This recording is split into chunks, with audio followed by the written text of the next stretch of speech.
Hello everyone, what's up, welcome to my YouTube channel. It's me again, Chari TV. For today's vlog, guys, magluluto po tayo ngayon ng pork nilaga dahil umuulan po yung panahon dito sa amin, kaya mas masarap kumain at humigop ng mainit na sabaw.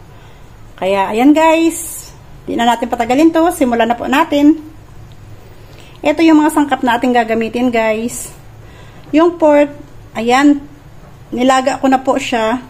Ayan na yung ating pork guys. Nilaga ko na po siya sa tubig dahil para mabilis na po natin itong mapalambot. Ayan. Ayan na po siya guys. Pork pata po yung ating ginamit dito na pork para medyo may buto.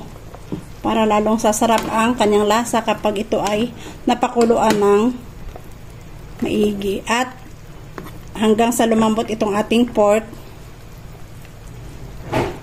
And then ito pa guys yung ating ibang ingredients. Meron po tayo dito kinat na isang pirasong repolyo, sweet potato, ayan, isang buong mais. Meron po tayo ding ilalagay na onion, 2 piraso yung ating kinat. Cut natin ito into medium cut, ayan siya. And then maglagay din po tayo doon ng pork cubes para pampadagdag lasa sa ating nilaga. And then maglagay po tayo doon ng dagdag pampalasa din po na patis or fish sauce. At saka ito din yung salt and pepper natin. Kaya ayan guys, habang nilalaga po natin itong ating pork, ayan, nilagay ko na po dyan yung isang piraso ng ating nor na pork cubes para magkaroon na po ng lasa ang ating nilalaga na pork. And then wag natin kalimutan guys, tanggalin natin itong mga lumulutang na parang bula para hindi po ito dadagdag sa taba-taba sa ating nilaga. Ayan, tanggalin po natin ito yung mga tinatawag nila na mga impurities ng ating pork. Ayan, kailangan natin tanggalin to.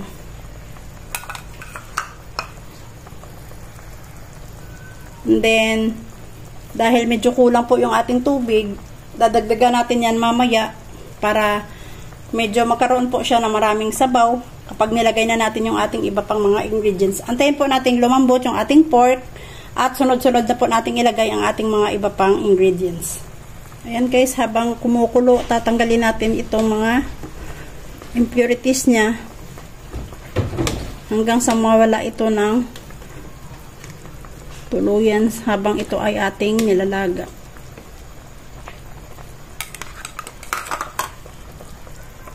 And then mag-add na lang po tayo dito guys ng tubig habang nilalaga natin ito.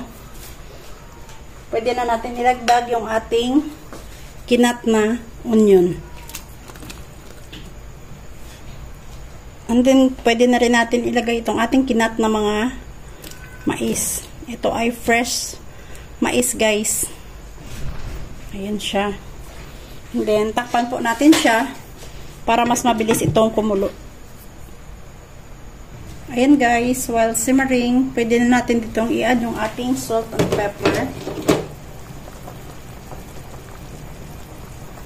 Ayan. Para magkaroon na po ng lasa yung ating mga nilalaga na mga sangkap. And then, i-cover natin ito ulit hanggang sa lumambot na po yung ating pork. Ayan guys, after ng 25 minutes nating pagpapakulo sa ating pork, ayan, medyo lumambot na po siya. Lumambot na rin yung ating nilagay na mga mais. Ayan. Next naman natin ilalagay dito guys is yung ating kinat na mga sweet potato. Ayan. Ayan. Pakukuliin na naman natin ito hanggang sa lumambot na naman itong ating nilagay na bagong ingredients. Then takpan po natin ito ulit para mabilis po siyang kumulo at lumambot. Ayan guys, while nagsisimmer yung ating laga, i-add na natin itong ating patis or fish sauce. Ayan, dahil medyo kulang po yung kanyang lasa, kaya yan muna yung ating i-add, and then mag-adjust na lang po tayo ulit sa ating salt and pepper later.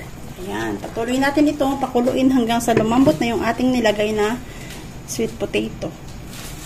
Ayan guys, after ng ilang minutes natin pagpapakulok sa ating nilagay na sweet potato, ayan, titignan na po natin siya kung malambot na po ba siya.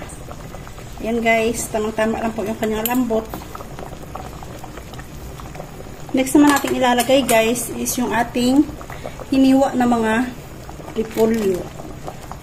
Ayan. Ganyan po kalalaki ang ating paghiwa para hindi po siya mabilis ma-overcook. Ayan, pakukuluan na lang natin ito ng ilang minutes pa. And then, pwede na po yan.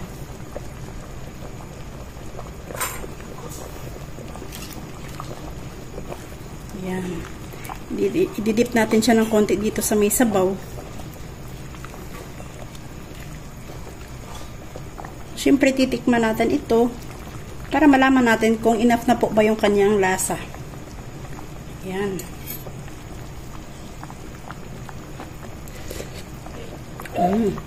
Ang sarap na niya guys. Tamang-tama na po yung kanyang lasa. Balance na po sa ating preference na lasa. Ayan o. Diba? Ang sarap po niya guys. Nakakagutom na. Tamang-tama din po dahil luto na po yung ating sinaing na kanin. Ayan. Ayan guys.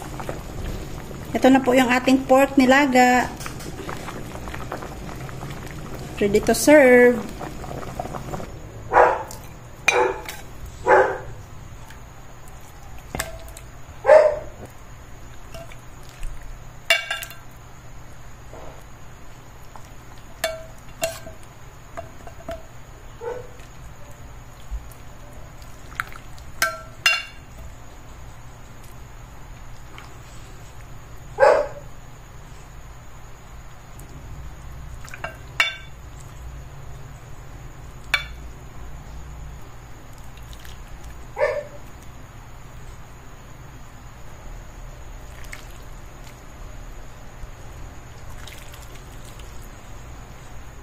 And there you go guys, our pork nilaga is ready.